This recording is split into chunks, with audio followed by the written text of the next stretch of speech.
Part 1. Hello, Children's Engineering Workshops. Oh, hello. I wanted some information about the workshops in the school holidays. Sure. I have two daughters who are interested. The younger one's Lydia. She's 4. Do you take children as young as that? Yes, our tiny engineers workshop is for 4 to 5-year-olds. What sorts of activities do they do? All sorts. For example, they work together to design a special cover that goes round an egg, so that when it's inside, they can drop it from a height and it doesn't break. Well, sometimes it does break, but that's part of the fun. Right. And Lydia loves building things. Is there any opportunity for her to do that? Well, they have a competition to see who can make the highest tower. You'd be amazed how high they can go. Right. But they're learning all the time as well as having fun. For example, one thing they do is to design and build a car that's attached to a balloon, and the force of the air in that actually powers the car and makes it move along. They go really fast too. OK, well, all this sounds perfect. Now, Carly, that's my older daughter, has just had her 7th birthday. So presumably she'd be in a different group. Yes, she'd be in the junior engineers. That's for children from 6 to 8. And do they do the same sorts of activities? Some are the same, but a bit more advanced. So they work out how to build model vehicles, things like cars and trucks, but also how to construct animals using the same sorts of material and technique. And then they learn how they can program them and make them move. So they learn a bit of coding and take home to show all their friends. Exactly. And then they also build a robot in the shape of a human, and they decorate it and program it so that it can move its arms and legs. Perfect. So is it the same price as the tiny engineers? It's just a bit more, £50 for the 5 weeks. And are the classes on a Monday too? They used to be, but we found it didn't give our staff enough time to clear up after the first workshop, so we moved them to Wednesdays. The classes are held in the morning from 10 to 11. OK, that's better for me actually. And what about the location? Where exactly are the workshops held? They're in Building 10A. There's a big sign on the door. You can't miss it. And that's in Fradston Industrial Estate. Sorry? Fradston. That's F-R-A-D-S-T-O-N-E.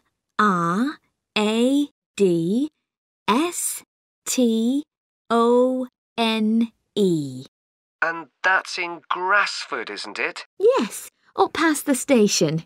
And will I have any parking problems there? No, there's always plenty available. So, would you like to enrol Lydia and Carly now? OK.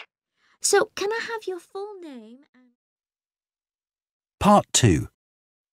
Good morning, everyone, and welcome to Stevenson's, one of the country's major manufacturers of metal goods.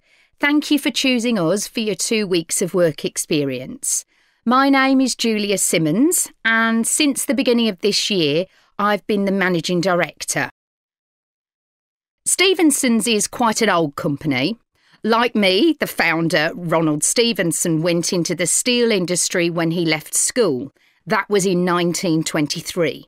He set up this company when he finished his apprenticeship in 1926, although he actually started making plans 2 years earlier, in 1924. He was a very determined young man. Stevenson's long-term plan was to manufacture components for the machine tools industry, although in fact that never came about, and for the automotive industry, that is cars and lorries. However, there was a delay of 5 years before that happened, because shortly before the company went into production, Stevenson was given the opportunity to make goods for hospitals and other players in the healthcare industry. So that's what we did for the first 5 years. Over the years, we've expanded the premises considerably. We were lucky that the site is big enough, so moving to a new location has never been necessary. However, the layout is far from ideal for modern machinery and production methods, so we intend to carry out major refurbishment of this site over the next 5 years. I'd better give you some idea of what you'll be doing during your 2 weeks with us, so you know what to expect. Most mornings you'll have a presentation from one of the managers to learn about their department, starting this morning with research and development.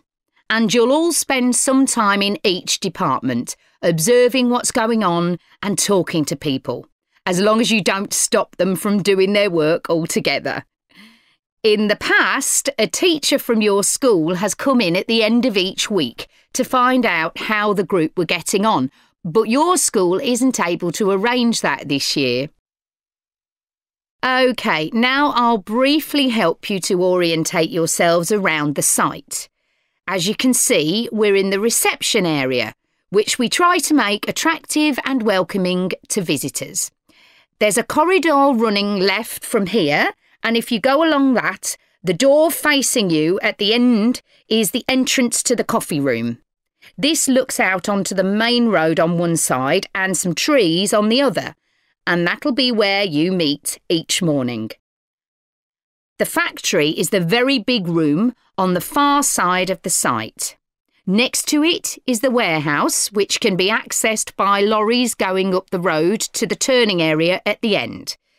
You can get to the warehouse by crossing to the far side of the courtyard, and then the door is on your right. Somewhere you'll be keen to find is the staff canteen. This is right next to reception. I can confidently say that the food's very good, but the view isn't. The windows on one side look onto a corridor and courtyard, which aren't very attractive at all, and on the other onto the access road, which isn't much better.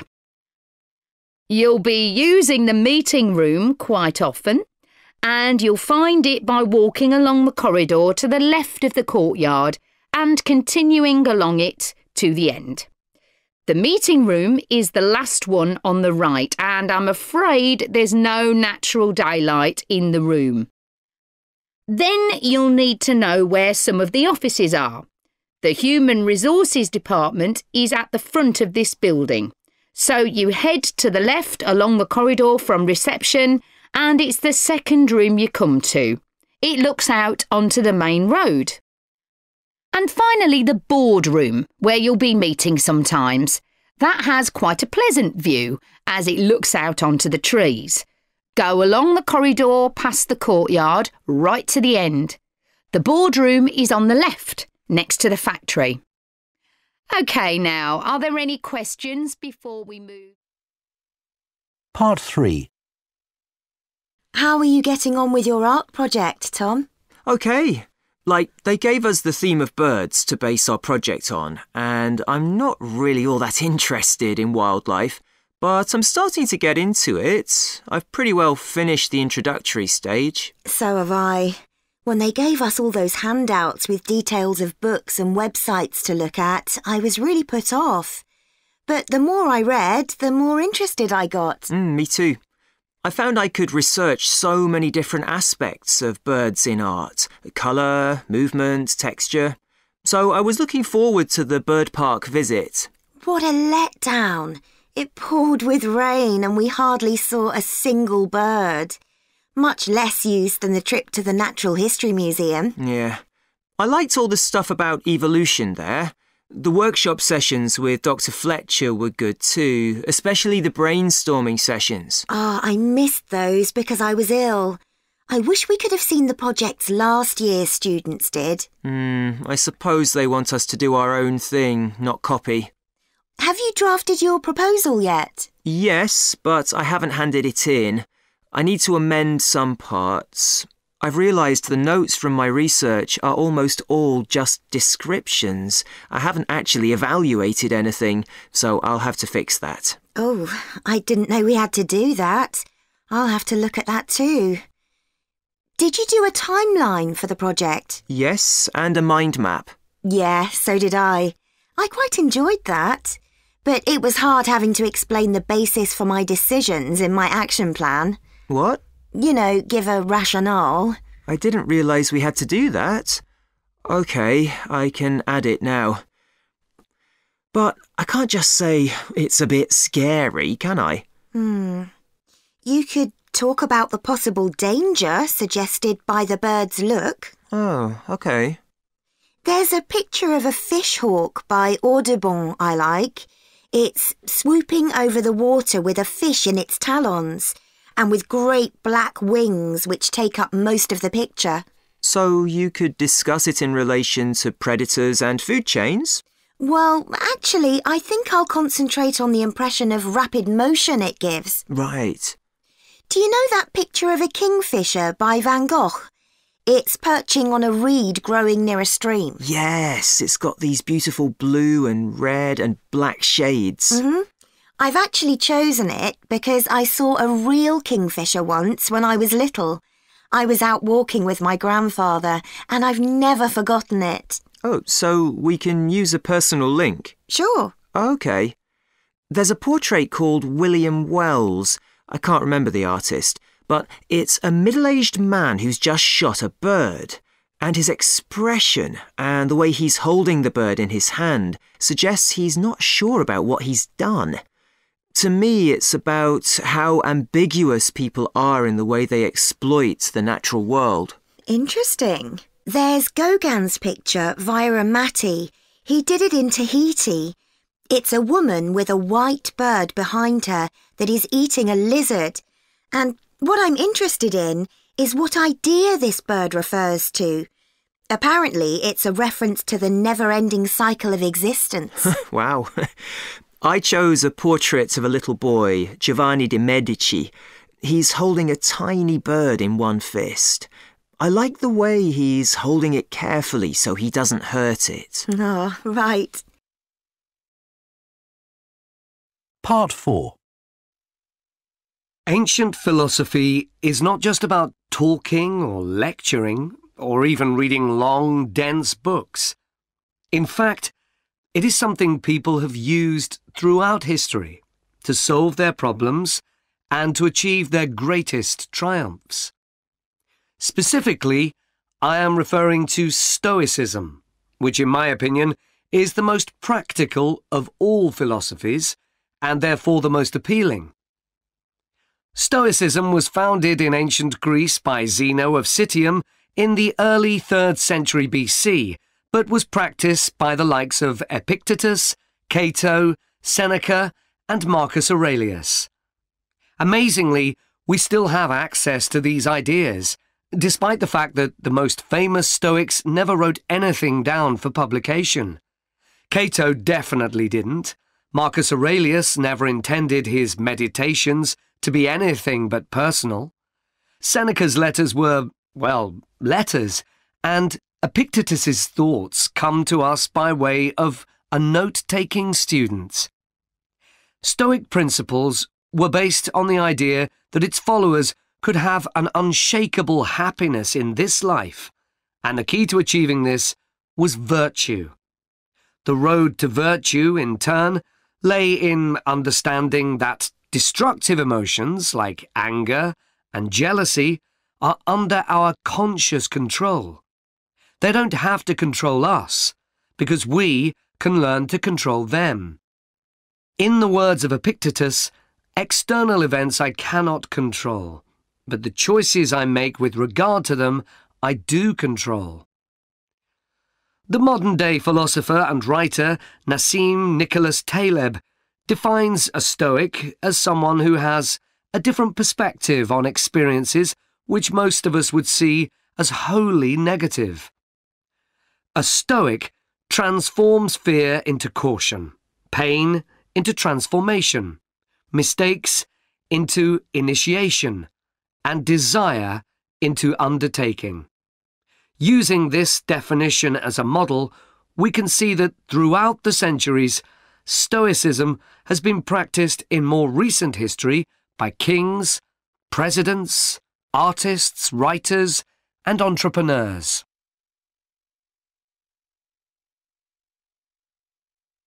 The founding fathers of the United States were inspired by the philosophy. George Washington was introduced to Stoicism by his neighbours at age 17, and later put on a play based on the life of Cato to inspire his men. Thomas Jefferson kept a copy of Seneca beside his bed. Writers and artists have also been inspired by the Stoics.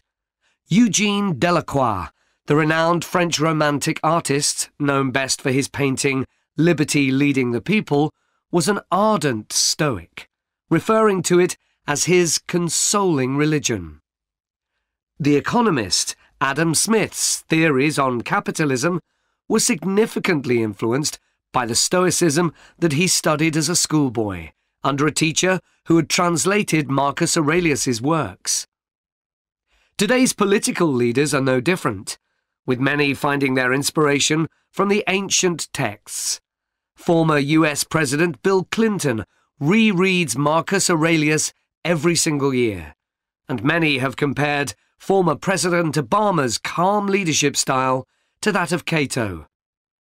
Wen Jiabao, the former Prime Minister of China, claims that Meditations is one of 2 books he travels with, and that he has read it more than 100 times over the course of his life. Stoicism had a profound influence on Albert Ellis, who invented cognitive behaviour therapy, which is used to help people manage their problems by changing the way that they think and behave. It's most commonly used to treat depression. The idea is that we can take control of our lives by challenging the irrational beliefs that create our faulty thinking, symptoms, and behaviours by using logic instead. Stoicism has also become popular in the world of business. Stoic principles can build the resilience and state of mind required to overcome setbacks, because Stoics teach turning obstacles into opportunity, a lesson every business entrepreneur needs to learn. I would argue that studying Stoicism is as relevant today as it was 2,000 years ago, thanks to its brilliant insights into how to lead a good life. At the very root of the thinking, there is a very simple way of living. Control what you can and accept what you can't. This is not as easy as it sounds and will require considerable practice. It can take a lifetime to master. The Stoics also believed the most important foundation for a good and happy life is not money, fame, power, or pleasure, but having a disciplined and principled character, something which seems to resonate with many people today.